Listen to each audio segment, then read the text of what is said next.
Hello class, welcome back. For this little exercise, we are going to write, compile, and test a program named Lyrics that displays at least 4 lines of your favorite song. Okay, so we kind of have a prompt here. Stop, why is it? Go away, light bulb. Anyway, so we are going to create our main method. It was called Lyrics, so we're going to do a class called Lyrics. We're going to do an open and close curly brace. We're going to create our main method, public static void main, open and close curly brace. And here we're going to create 4 lines of our favorite song. So we're going to do a write line, and inside of these double quotes, we can go ahead and start recording our favorite song. And our song could be something like, very easily, Happy Birthday to You. That's line 1. Line 2, write line, be something like Twinkle, Twinkle Little Star. That's line 2. Line 3 can be something like Somewhere Over the Rainbow. And then line 4 can be something like It's Just the Crazy Frog.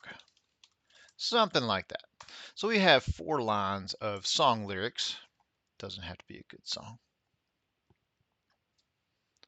But we run it, and now there are 4 lines that are there.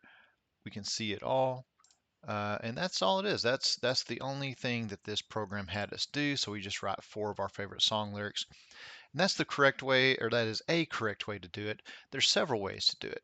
So we have 4 write line statements, but what if I wanted to condense my program into less lines? Well, that'd be pretty easy. So what I would do is I would take out all these other write lines.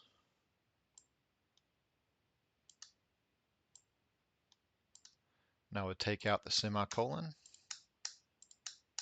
on all of those. I would take out the double quote at the end and the double quote at the beginning, except for the very first one and then the very last one. Now, if I take Twinkle Twinkle back up there, notice that the color changes, and I'll show you what to do to make it all work correctly. Oh.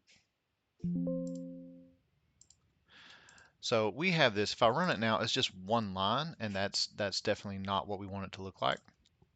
So what we can do is we can use what's called an escape character. An escape character is something that follows the backslash. So if I do \n, notice that it kind of turned a little bit yellow. And over here I can do \n again, and over here \n again. So inside your double quotes, inside your write line, \n means go to the next line. So now it looks all fine again. So that's another way to do it. Let me know if you have any issues. I don't actually prefer this way. It's really hard to read, but if for some reason you're trying to condense your program as much as absolutely possible, that \n is a lot better than having to write lines several different times. All right, let me know if you have any issues, and we'll see you in the next video.